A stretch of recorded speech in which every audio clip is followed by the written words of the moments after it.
SP റാങ്കിൽ കുറയാത്ത ഒരു ഉദ്യോഗസ്ഥൻ പരാതിക്കാരിയുടെ മൊഴിയെടുത്തുകൊണ്ട് അന്വേഷണം നടത്തി അതിന് വേണ്ടുന്ന ഉചിതമായ നടപടി സ്വീകരിക്കണമെന്ന് CI അന്ന് പരാതിക്കാരിക്ക് മറുപടി. മുഹമ്മദ് ജാസിഫ്, എന്തൊക്കെയാണ് വിശേഷം?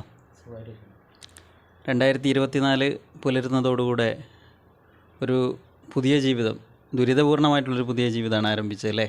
എല്ലാവരും നല്ലൊരു പ്രതീക്ഷ വെക്കുന്ന കാലമാണ്. ഓരോ ന്യൂ ഇയറിൻ്റെയും തുടക്കത്തിൽ പ്രാർത്ഥിച്ചാണ് നമ്മൾ ഇറങ്ങുക. പക്ഷേ ജാസിഫിന് സംഭവിച്ചത് ഒരു പോലീസ് മർദ്ദനവും അതിൻ്റെ ഭാഗമായിട്ടുള്ള നടപടിക്രമങ്ങളുമായിട്ടുള്ള കുറേ പ്രശ്നങ്ങളും ഫേക്ക് ന്യൂസുകളൊക്കെ ആയിട്ടാണ് മുന്നോട്ട് പോകുന്നത്. അതിൻ്റെ ഒരു സത്യാവസ്ഥ എന്താണ് സംഭവിച്ചതെന്നുള്ളതിനെ കുറിച്ചിട്ട് ജനങ്ങൾക്കറിയാൻ വേണ്ടി ഒന്ന് സംസാരിക്കാമോ? 2021 ഡിസംബർ 31 വയനാട് മേപ്പാടിയിൽ ബോബി ചെമ്മണ്ണൂർ ബോച്ച 1000 ഏക്കറിലുള്ള ന്യൂ ഇയർ പരിപാടി പങ്കെടുക്കാൻ വേണ്ടിയിട്ട് ഞാനും സുഹൃത്തുക്കളും പോകുന്നത്. ഇൻസ്റ്റാഗ്രാമിൽ കൂടി അറിഞ്ഞൊരു പരസ്യത്തിലൂടെയാണ് പോകുന്നത്. അപ്പോൾ അന്ന് ഒരു രാത്രിയോടെ അവിടെ എത്തി, ഗ്രൗണ്ടിലെത്തി പരിപാടിയെല്ലാം കണ്ട് അതിൻ്റെ ഇടയ്ക്ക് ഭക്ഷണമെല്ലാം കഴിച്ച്, അപ്പോൾ പരിപാടി ഒരു 12:30 മണിയാകുമ്പോഴത്തേക്ക് പരിപാടി കഴിഞ്ഞ് ഞങ്ങൾ തിരിച്ച് മടങ്ങി വരാൻ വേണ്ടി ശ്രമിക്കുക. ആ സമയത്ത് ഒരു കൂട്ടം പോലീസുകാർ ചാടിക്കടന്നുകൊണ്ട് വന്ന് അവിടെ ഉണ്ടായിരുന്ന ആളുകളെ ലാത്തി വെച്ച് അടിക്കുകയും ഞങ്ങളെ അടിക്കാൻ വേണ്ടി വരികയും പേടിപ്പിക്കുകയും ചെയ്തു. അപ്പോൾ ഞങ്ങൾ ചോദിച്ചു, എന്തിനാണ് സാർ അടിക്കുന്നതെന്നല്ല ചോദിച്ചു. അപ്പോൾ പിന്നെ തെറിയൊക്കെ പറഞ്ഞുകൊണ്ടാണ് നമ്മളെ സമീപിച്ചത്. അപ്പോൾ അതെല്ലാം സംസാരിച്ചിട്ട് ഞങ്ങൾ തിരിഞ്ഞ് നടക്കുന്ന സമയത്ത് ആണ് എൻ്റെ പുറത്ത് അടി കിട്ടുന്നത്. പുറത്തടിയിട്ട് തിരിഞ്ഞ് നോക്കിയ സമയത്ത് എൻ്റെ തലക്കടിച്ചത്. പിന്നെ അവിടെ ഉണ്ടായിരുന്ന വലിയ മർദ്ദന. ഞാൻ തലക്കടിയിട്ട് നിലത്ത് വീണ് എന്നെ കഴുത്തിന് ചവിട്ടി പിടിക്കുകയും ശ്വാസം മുട്ടിക്കുകയൊക്കെ ചെയ്ത് കൈൻ്റെ റിസ്റ്റിനടിക്കുക, ഷോൾഡറിനടിക്കുക, ഒരുപാട് പരിക്കുണ്ടായിട്ടുണ്ട്. അപ്പോൾ അതെല്ലാം കഴിഞ്ഞ് അവിടുത്തെ ആളുകളുടെ സമ്മർദ്ദം മൂലം മേപ്പാടി വിംസ് ആശുപത്രിയിൽ എന്നെ കൊണ്ടുപോയി. പിന്നെ കോഴിക്കോട് അവിടെ നിന്ന് ഡിസ്ചാർജ് വാങ്ങി കോഴിക്കോട് വിംസ് ആശുപത്രി ചികിത്സയായി. ഇപ്പോഴും ചികിത്സ തുടർന്നുകൊണ്ടിരിക്കുകയാണ്. ഇപ്പം കോഴിക്കോട് ഒരു ആശുപത്രിയിലാണ് കാണിക്കുന്നത്. അപ്പോൾ നമ്മളന്ന് എൻ്റെ വാപ്പയും വീട്ടുകാരൊക്കെ കൂടി ചേർന്നിട്ട് പല സ്ഥലത്തും പരാതി, SP-ക്ക്, DGP-ക്ക്, മുഖ്യമന്ത്രിക്ക് എല്ലാവർക്കും പരാതി കൊടുത്തു. പോലീസ് സേനയ്ക്ക് എല്ലാവർക്കും പരാതി കൊടുത്തിട്ട് എവിടുന്ന് നടപടി ഉണ്ടായിക്കില്ല. പിന്നെ ഇപ്പോൾ പല വേദനകളും കുറഞ്ഞു വരുന്നുണ്ട്. ഇപ്പോൾ എൻ്റെ കൈയിൻ്റെ ലിഗമെൻറ്റ് പൊട്ടിയിട്ടുണ്ടായിരുന്നു, വലത്തെ കൈൻ്റെ റിസ്റ്റിൻ്റെ.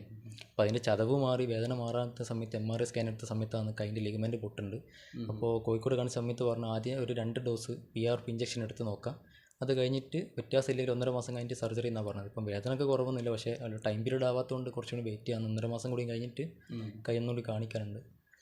ഇപ്പോൾ പരാതി എൻ്റെ ഉമ്മ കൊടുത്തിട്ടുണ്ട്, പരാതി എൻ്റെ പേരിൽ കൊടുത്തിട്ടുണ്ട്, എൻ്റെ ഉപ്പ കൊടുത്തിട്ടുണ്ട്.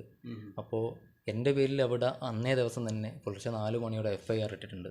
ഞാനും കണ്ടാലറിയുന്ന ഒരാളും കൂടി തമ്മിലടിച്ച് കലഹിക്കുന്നത് കണ്ട് ഞങ്ങൾ അടുത്തേക്ക് ഓടി വന്ന പോലീസിനെ കണ്ട് ഞാൻ ഭയന്നോടി ഒരു കുഴിയിൽ വീണ്, അങ്ങനെയാണ് വാർത്ത. കുഴിയിൽ വീണ് പരിക്ക് പറ്റിയതിൽ മേൽ എന്നെ ആശുപത്രിയിലാക്കിയെന്നും പറഞ്ഞ് ഒരു 160 വകുപ്പിട്ട് 1/2024 FIR നമ്പർ. അവിടുത്തെ ഒന്നാമത്തെ കേസ് തന്നെ കള്ളക്കേസാണ് എടുത്തത്. അപ്പോൾ അത് കഴിഞ്ഞ് എന്നെ ആശുപത്രിയിലാക്കി, അതാണ് FIR-ൽ പറയുന്നത്. പക്ഷെ എൻ്റെ ശരീരത്തിലുണ്ടായ പരിക്കുകൾ കംപ്ലീറ്റ് അവരെന്നെ ലാത്തി വെച്ച് അടിച്ചതും ബൂട്ടിട്ട് ചവിട്ടിയതായിട്ടുള്ള പരിക്കുകൾ മാത്രം, അല്ലാണ്ട് വീണതിലുള്ളൊരു പരിക്കും എനിക്ക് ഉണ്ടായിട്ടില്ല, അവിടെ ഉണ്ടായിട്ടില്ല. അപ്പോൾ വിളിക്കുന്ന ആളുകളുടെ അടുത്തും എല്ലാവരുടെ അടുത്തും ഈ ഒരു മറുപടിയാണ് അവർ പറയുന്നത്. അപ്പോൾ നമ്മൾ കൊടുത്ത പരാതിക്കെല്ലാം മറുപടിയായിട്ട് ഇവർ അയക്കുന്നതും ഈ ഒരു വിശദീകരണം വെച്ചുകൊണ്ട് ഒരു സംഘർഷമില്ല. എന്താ സംബന്ധിച്ചാൽ ഏറ്റവും മുമ്പിലായിട്ടായിരുന്നു ഞാൻ സുഹൃത്തുക്കളുണ്ടായിരുന്നത്. സ്റ്റേജിൻ്റെ ഏറ്റവും മുൻവശത്ത് പരിപാടി കൃത്യമായിട്ട് വ്യക്തമായിട്ടും കാണാൻ വേണ്ടിയിട്ടൊക്കെ മുമ്പിലായിരുന്നുള്ളത്, വീഡിയോ എടുക്കാനും ഫോട്ടോ ഒക്കെ എടുക്കാൻ വേണ്ടിയിട്ട്. അപ്പോൾ ഞങ്ങളുടെ അടുത്തൊരു അനിഷ്ട സംഭവമായിട്ടൊന്നും ഉണ്ടായിട്ടില്ല. ഈ പോലീസുകാരെ കൃത്യനിർവഹണം എന്നെല്ലാം പറഞ്ഞൊരു ഗണത്തിൽപ്പെടുത്താനുള്ള ഒരു പ്രശ്നം അവിടെ ഉണ്ടായിക്കില്ല. അവർ ഒരു വെറുപിടിച്ച പോലെ വരിക, തോന്നിയാസം ഭയങ്കര തെറിയൊക്കെ അവർ വിളിക്കുന്നത്, അനാവശ്യപരമായ തെറി വിളിക്കുക.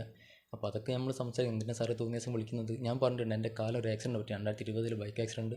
അപ്പോൾ അന്നൊരു ലിഗമെൻറ്റ് പൊട്ടുകയും ചിരട്ട തെന്നിപ്പോയൊരു പ്രശ്നം ഉണ്ടായതിനെ കൊണ്ട് എനിക്ക് പെട്ടെന്ന് ഓടാനും ചാടാനും ഒന്നും പറ്റാതെ എൻ്റെ ഒരുപാട് വിഷമങ്ങൾ അതിൻ്റെ മുമ്പേ ഉണ്ട്. അപ്പോൾ അതൊന്നും പറ്റാത്ത എല്ലാവരോടും പറഞ്ഞിട്ടുണ്ട്, എനിക്ക് പെട്ടെന്ന് ഓടാനും ചാടാനും പറ്റില്ല സാറേ, ഇപ്പോൾ മുമ്പത്തെ ആളുകൾ ഒഴിഞ്ഞു പോയാലേ നമുക്ക് പോകാൻ പറ്റുള്ളൂ എന്ന് പറയുന്നുണ്ട്. അപ്പോൾ അതൊന്നും അവർ കാര്യമായിട്ട് എടുക്കുന്നില്ല.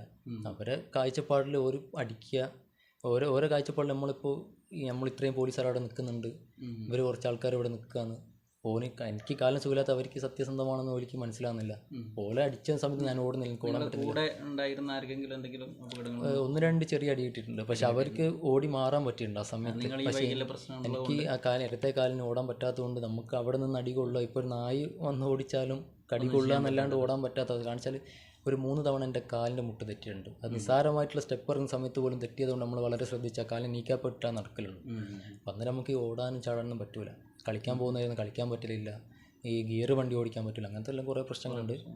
അപ്പോൾ ആ ഒരു സമയത്താണ് ഈ ഒരു അപകടം കൂടിയും പറ്റുന്നത്.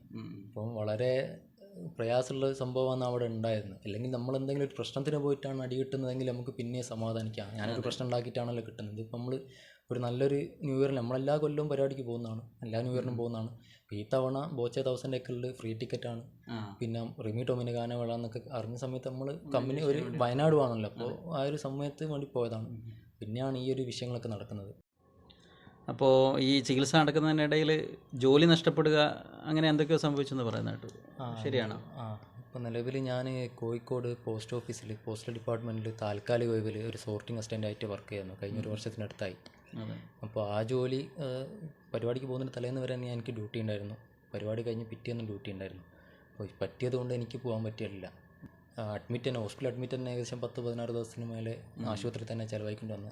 പിന്നെ കൈൻ്റെ ലിഗമെൻറ്റിൻ്റെ പ്രശ്നം കൊണ്ടൊന്നും എനിക്ക് പെട്ടെന്നൊരു വർക്ക് ചെയ്യാൻ പറ്റുന്നൊരു അവസ്ഥയിലല്ലായിരുന്നുള്ളത്. പിന്നെ പുറത്തേക്ക് പോകേണ്ട ഒരു ആവശ്യം കൂടി നോക്കിയിരുന്നു. ഇവിടെ നാട്ടിൽ നിൽക്കാൻ പറ്റുന്ന പുറത്തൊരു കമ്പനിയിൽ ഇൻ്റർവ്യൂ എല്ലാം കിട്ടി, അതിന് സെലക്ഷനെല്ലാം കിട്ടി നിൽക്കുകയാണ്. ഇപ്പോൾ അവിടെയും ജോലി കിട്ടാത്തൊരവസ്ഥ പ്രതിസന്ധിയായിട്ട് നിൽക്കുകയാണ്. ആ ഇൻ്റർവ്യൂ സെലക്ഷൻ കിട്ടിയിട്ട് പോലും നമുക്കത് ജോലിക്ക് പങ്കെടുക്കാൻ പറ്റുന്നില്ല എന്നുള്ളൊരു പ്രയാസത്തിലാണ് ഇപ്പോൾ ഉള്ളത്. ദുബായിലേക്കായിരുന്നു സെലക്ഷൻ കിട്ടിയത്, ഒരു കമ്പനിയിലേക്ക്. നിയമപരമായി ഇപ്പോൾ എന്തൊക്കെയാണ് സംഭവിച്ചുകൊണ്ടിരിക്കുന്നതിനെ കുറിച്ചൊരു വിവരണം നൽകാൻ പറ്റുമല്ലോ? പിന്നെ ന്യൂ ഇയർ ആയിട്ട് ബന്ധപ്പെട്ട പരിപാടിക്ക് പോയ സമയത്താണ് ഇങ്ങനത്തെ ഒരു അനുഭവം ഉണ്ടായത്. പോലീസിൻ്റെ അതിക്രൂരമായ മർദ്ദനങ്ങൾ ഉണ്ടായത്. അപ്പോൾ 4-ാം തീയതി തന്നെ, ജനുവരി 4-ാം തീയതി തന്നെ വയനാട് SP പരാതി കൊടുത്തു. അതുപോലെ DGP, മുഖ്യമന്ത്രി, അവർക്കൊക്കെ പരാതി കൊടുത്തിട്ടുണ്ട്. പക്ഷെ അതിനൊന്നും കൃത്യമായിട്ടുള്ളൊരു നടപടിയിലേക്ക് പോയിട്ടില്ല. ആണ് ഇതിനൊരു റിപ്പോർട്ട് അവിടുത്തെ SI ആയ രജിത്ത് ഞങ്ങൾ ഡിസ്ചാർജായി വന്ന് ഹോസ്പിറ്റലിൽ, ഞങ്ങൾ 16 ദിവസത്തോളം കോഴിക്കോട് സ്വകാര്യ ഹോസ്പിറ്റലിലായിരുന്നു. അവിടുന്ന് വന്നു എന്ന് ഉറപ്പിച്ചതിന് ശേഷം ഈ SI അവിടെ പോയി എല്ലാ റിപ്പോർട്ടുകളും വാങ്ങുകയും അതായത് നട്ടാൽ മുളക്കാത്ത കഥകൾ പ്രചരിപ്പിച്ച്, അതായത് ഉണ്ടാക്കിയെടുത്തുകൊണ്ടിട്ട് ഞാൻ ഹോസ്പിറ്റലിൽ, നിങ്ങളുടെ പിതാവ് ഹോസ്പിറ്റലിൽ പ്രശ്നമുണ്ടാക്കി എന്നടക്കം വരുത്തി തീർത്ത ഒരു റിപ്പോർട്ട് ഉണ്ടാക്കിയിട്ടാണ് SP-ക്കും അതുപോലെ DGP-ക്കും മുഖ്യമന്ത്രിക്കൊക്കെ അവർ അയച്ചുകൊണ്ടിരിക്കുന്നത്. അങ്ങനെ ഒരു പ്രശ്നം ഉണ്ടായിട്ടില്ല. ഞാൻ ഈ റിപ്പോർട്ട് കിട്ടിയപ്പോൾ അവരെ വിളിച്ച് എൻ്റെ ഭാഗത്തു നിന്ന് എന്തെങ്കിലും പ്രയാസങ്ങൾ ഉണ്ടായിട്ടുണ്ടോ എന്നുള്ളത് അതടക്കം അവരുമായിട്ട് സംസാരിച്ചു. അങ്ങനത്തെ ഒരു പ്രശ്നം ഉണ്ടായിട്ടില്ല. അവർ ചോദിച്ചു നിങ്ങളോട് ആരാ ഇത് പറഞ്ഞതെന്നുള്ളത്. അതിൻ്റെ കൃത്യമായിട്ടുള്ള എല്ലാ രേഖകളും എൻ്റെ അടുത്തുണ്ട്. അതിൻ്റെ ശേഷം ഞാൻ അവിടെ പോയപ്പോൾ ഞാൻ അന്വേഷിച്ചു. ഹോസ്പിറ്റൽ സംരക്ഷണ നിയമങ്ങളൊക്കെ ഇല്ലേ, അങ്ങനെ ഞാനവിടെ പ്രശ്നം ഉണ്ടാക്കിക്കൊണ്ട് അവരെന്തായാലും എൻ്റെ പേര് കേസ് കൊടുക്കും, ജാമ്യം കിട്ടാതെ വകുപ്പിലെല്ലാം കേസ് എടുക്കാൻ പറ്റുന്നൊരവസ്ഥ ഉണ്ട്. അപ്പോൾ ഇല്ലാത്ത കഥകൾ, ഈ അക്രമം അയച്ചു വിട്ടതിനെക്കാട്ടിയും കൂടുതൽ ഞങ്ങളെ പീഡിപ്പിക്കുക എന്നുള്ളൊരു സാധനം പോലും ഈ അന്വേഷണ ഉദ്യോഗസ്ഥർ നടത്തിയിട്ടുണ്ട്. ഞാൻ പ്രശ്നങ്ങൾ ഉണ്ടാക്കി എന്നടക്കം വരുത്തി തീർത്തുകൊണ്ട് നമ്മളിങ്ങനെ മാനസികമായിട്ട് തകർക്കാനുള്ളൊരു ശ്രമം പോലും നടത്തിയിട്ടുണ്ട്. അപ്പോൾ എൻ്റെ ഭാര്യ മുഖ്യമന്ത്രിക്ക് ഒരു പരാതി കൊടുത്തിരുന്നു. ആ പരാതി DGP-ക്ക് കൈമാറുകയും DGP ഓഫീസിൽ നിന്ന് 18/1 ഒരു ഉത്തരവിറങ്ങി കണ്ണൂർ DIG-ക്ക് DYSP റാങ്കിൽ കുറയാത്ത ഒരു ഉദ്യോഗസ്ഥൻ പരാതിക്കാരിയുടെ മൊഴിയെടുത്തുകൊണ്ട് അന്വേഷണം നടത്തി അതിന് വേണ്ടുന്ന ഉചിതമായ നടപടി സ്വീകരിക്കണം എന്ന് പറഞ്ഞു. CI ആണ് പരാതിക്കാരിക്ക് മറുപടി കൊടുത്തത്. അപ്പോൾ DGP ഓഫീസിലെ ഉത്തരവിന് പോലും യാതൊരു വിലയും കൽപ്പിക്കാത്ത രീതിയിലാണ് ഈ വയനാടിലെ ഈ പോലീസ് സംവിധാനം മുന്നോട്ടേക്ക് പോകുന്നത്. ജാസിഫിൻ്റെ മാതാവ് മുഖ്യമന്ത്രിക്ക് നൽകിയ പരാതിയിലാണ് വളരെ വിചിത്രമായ അന്വേഷണം നടന്നിരിക്കുന്നത്. പരാതി DGP-ക്ക് കൈമാറുകയും തുടർന്ന് DYSP റാങ്കിലുള്ള ഉദ്യോഗസ്ഥൻ അന്വേഷണം നടത്തണമെന്ന് ഉത്തരവിൽ പറയുന്നുണ്ട്. എന്നാൽ അന്വേഷണം തന്നെ അട്ടിമറിക്കുന്ന രീതിയിൽ അന്വേഷണം മാത്രമല്ല, അന്വേഷണ ഉത്തരവിൽ തന്നെ വീഴ്ച വരുത്തിയിരിക്കുകയാണ്. ആർക്കെതിരെയാണോ പരാതി കൊടുത്തിരിക്കുന്നത് ആ ഉദ്യോഗസ്ഥൻ തന്നെ അന്വേഷണം നടത്തി റിപ്പോർട്ട് മുകളിലേക്ക് അയച്ചിരിക്കുന്നു.